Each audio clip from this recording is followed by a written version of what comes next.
Hi everyone, welcome back to my channel. My name is Courtney and today we are going to be reviewing and discussing Vows of Empire, or the entirety of the Blood Right trilogy, all by Emily Skrudsky. To give us a base to start with, let's start with the first book. So Bonds of Brass is the first book in this sci-fi trilogy. It is an adult sci-fi trilogy, and in this first book we are following a young man by the name of Etienne who is in between 17 and 19, somewhere in that age range. And when he was a child, his home planet, in fact his whole home empire, was taken over by this other empire. The Umber Empire is a military monarchy-based empire, and they are trying to take over the known universe. So under this regime, Etienne and other citizens like him have been pretty much forced to comply, to the point where Etienne, as a way to escape the poverty that he has faced, has joined the military Umber Empire and has been in an academy to learn how to be a fighter pilot. At the start of this first book, Etienne is taking a fighter pilot test with the rest of his class, and he is the leader of the exercise for that morning, which means that his command is the one leading the rest of the ships. But everything starts to go rogue when a bunch of cadets from the old Archon Empire turn on Etienne and go after one specific fighter pilot by the name of Gal, who happens to be Etienne's roommate, best friend, and sort of crush. Gal is a smooth-talking, flirtatious, sort of lazy pilot who likes to play devil's advocate to the Empire, and Etienne is the more cautious, more reserved of the two. But their friendship is called into question when Etienne finds out that the reason why his cadets are going after Gal is because they have learned that he is the son of the Umber Empire. He is the one to inherit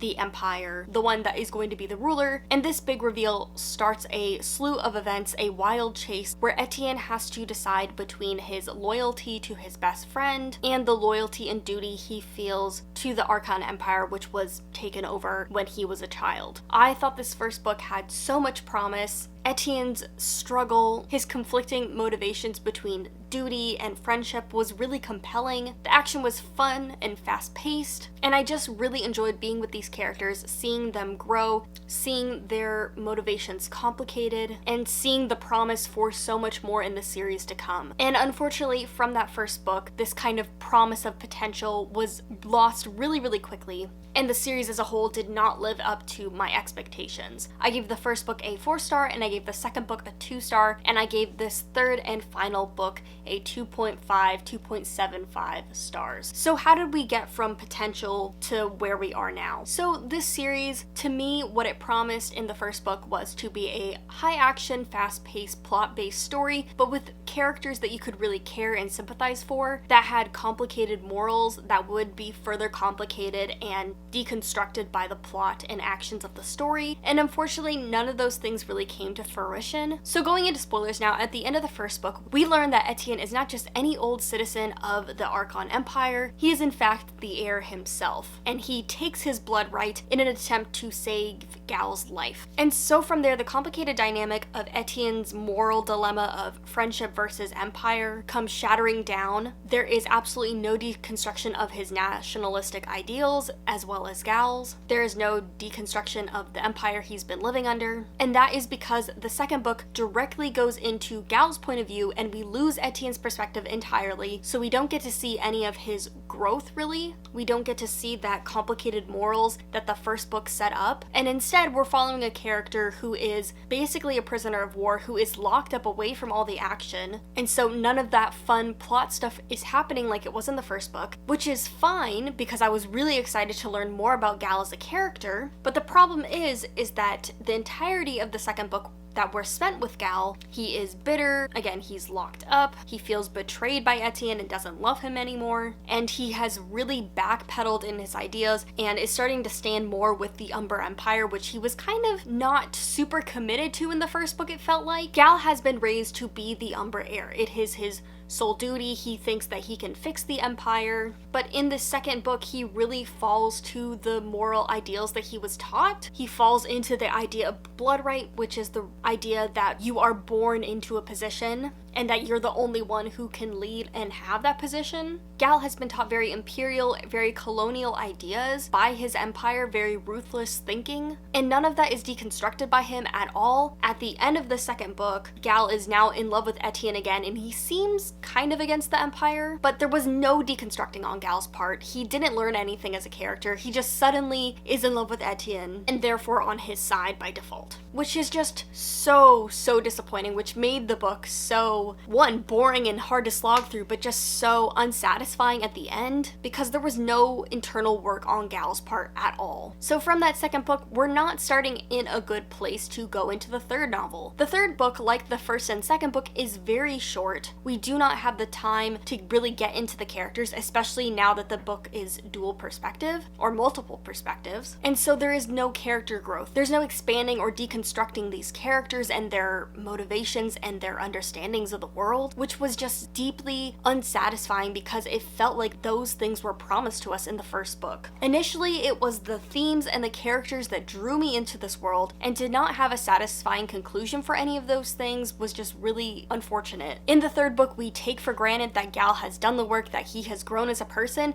and we directly go back into action. But if you read the second and the third book sort of closely together like I did, it didn't really feel like Gal earned that redemption at all. And to see Gal and Etienne so easily forgive each other and go back into their place with each other, it just felt weird. They have a weird dynamic. Gal was a prisoner of war to Etienne in the second book, and in the first book, Gal is a prince. He is the heir of an empire, a colonial imperialistic empire that has oppressed Etienne. Those are the things that make the relationship so interesting and so complicated. So for the book to never really deconstruct or talk about those problematic things is just really sad. It felt like the book promised something that it never delivered on. Gal and Etienne have gone through a lot of angst in the first and second book, and so for them to never backpedal and talk about the things that they've gone through with each other, it just makes them feel like they haven't grown at all. This was the major issue of the book for me. Etienne and Gal's motivations and morals were never contradicted by anything in the book. The idea of blood right was never deconstructed, which was sad, again, because it seemed like in the first book, the big theme of the novel was going to be deconstructing these things. I'm not upset that it didn't happen. I'm upset that it seemed like it was promised to me and it didn't happen. The third book ends with Gal and Etienne giving up their thrones, but they're not really the ones making these decisions, it feels like. It's their friends that are kind of deciding that's the right path for them because they can't see past their own leadership skills, which is just really frustrating because I wanted the characters to decide for themselves that that was the path that they should go down. I wanted Etienne and Gal to realize for themselves and work through for themselves that blood right is a bad thing and that they should deconstruct it. I wanted them to complicate issues inside themselves, but again, it never does that. There is very little character development, and there's very little just like characters feeling complicated about their actions and motivations. This third and final book is very full steam ahead into the plot. This is a plot-based sci-fi novel, and for me, I'm a character girly, that's what I love most, and to see characters I like not get any kind of arc was really upsetting. But let's discuss the plot, because I still had issues with the plot. On a whole, this third book was a mass improvement from the second book. The second book, again, we are stuck with a character who is locked inside a ship. He's scheming and stuff, but there's not a lot of action that really moves the plot forward and makes problems for the third and final novel. So overall, this third novel is an improvement. We get plot, we get the characters doing fun stuff. It is a return to the fun actioniness of the first book. That made it at least enjoyable to read, and I didn't have to slog through this one. But the annoying thing about the plot was that it was all based around the idea of misinformation. Our characters were these mastermind schemers by the end of the third novel, but we are not privy to any of their schemes, and so every action that they take throughout the story feels like this big plot twist. Every action they take feels suspenseful, but that's just because we are not told what they're doing, which is very weird because we're in a close third-person perspective, and as such, we know that they are withholding information from us. I don't know. To me, this has always just seemed like a very cheap writing trick to withhold information to make a plot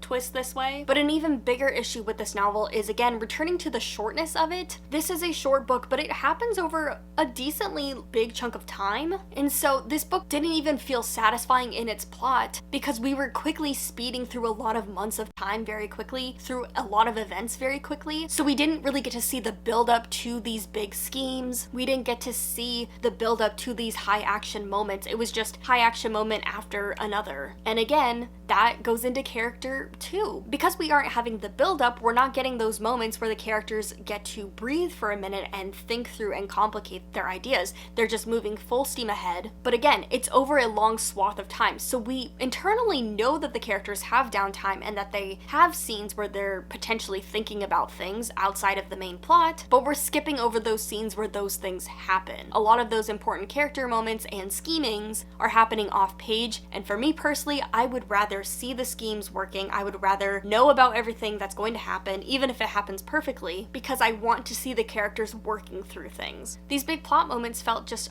so unsatisfying because we don't see those characters growing and progressing to make those decisions. Let's go back to the end of the novel for a minute, because this is one of the most unsatisfying moments for me. So at the end of the first book, right before Etienne reveals that he is the Archon heir, I thought for sure that Gal and Etienne were going to ditch the whole empires and escape into another kingdom and just live their lives and just forget about all the things that they have been taught and thought to believe. The entirety of the first book to me, because the morals of the characters were so complicated, because it was pitting this idea of duty to a nation versus duty to oneself, I really thought that the plot would go into interesting directions. But no, the plot is the most tried and true, most basic space opera kind of plot that you would assume. They meet the big bad, they go through some stuff, and in the end they are going to defeat the big bad. This is fine. I don't hate this plotline, but again, if I'm going to get a very basic plotline, I have to love the characters. I have to see them grow and change and complicate their ideas, especially when the novel sets itself up very easily to do those things. But in this first book, I felt like the novel was really setting us up to do something interesting, to go against the grain, and for the characters to not do the most typical thing that you would think of in a space opera, where there is a big bad empire to defeat. I really predicted that Etienne and Gal were going to escape from their duties, and that's what ultimately happens at the end of the third book. They give up their blood rights, or their friends kind of convince them that they have to, and they leave the dismantling to other people. But at this point in the third novel, for that to happen, it was just so unsatisfying. By this point, we are so invested in the idea of blood rights and kingdoms, and Etienne and Gal as heirs and emperors, and the plot has done nothing to deconstruct blood right, has done nothing to deconstruct imperialism. So for them to just leave their kingdoms, for them to be so invested in scheming and making the right decisions, for them to just give it up entirely without them calling into question themselves as leaders, it just feels very unsatisfying, and it felt out of place in the story. It felt out of these characters' grasps. I really like the idea of Etienne and Gal getting kind of carried away with them thinking themselves as leaders, but they have to deconstruct blood rights, and they have to be talked out of the thrones, which, again, because we didn't have the time placed on those things, it just didn't feel in character for them to make that decision at the end of the day. Again, the narrative, it set itself up to have these really interesting themes. It set itself up to have characters that grow and learn to dismantle their own thinkings. So when they do the things that technically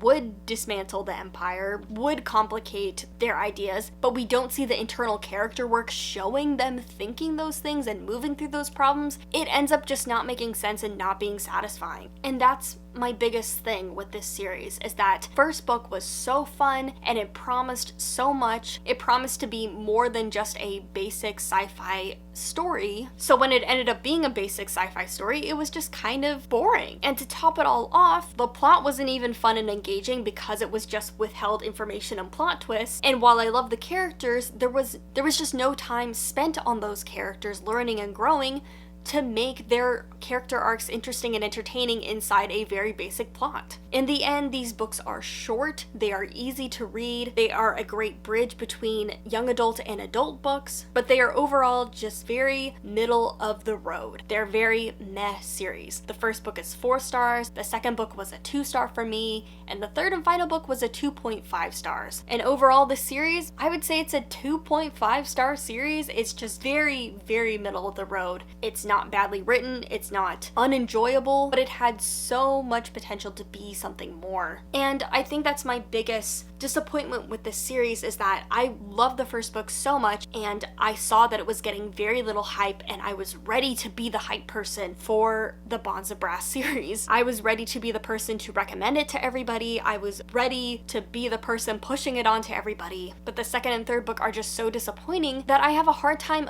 knowing who would really enjoy this series at the end of the day and think of it as a favorite series. I'm sure those people are out there. I know that people love these characters, and I know there are people that love crazy plot twists, but for me, I just know there are better sci-fi series out there, and there are sci-fi series out there that I love so much more. So overall, Vows of Empire, the Blood Right trilogy, it's not for me. It just didn't do it, and it was ultimately just really disappointing because I really did have high expectations based on my love for the first book. But I am just talking in circles at this point, so I think it's time to stop. If you've read this series, or were planning on reading this series, or still planning on reading the series, I would love to discuss it with you in the comments down below. Would definitely love to know what you all thought about this series. And speaking of commenting, the YouTube algorithm is not a friend to small or big creators alike, so I would really appreciate it if you could leave a like or a comment. And if you like my content, I would love if you would subscribe. I'd love for you to stick around and discuss stuff with me. But if you haven't read the Blood Right trilogy, let me know a book series that disappointed you recently. I would love to know. But thank you so much for watching. I hope this review was helpful in any way. I'll see you guys later, and happy reading.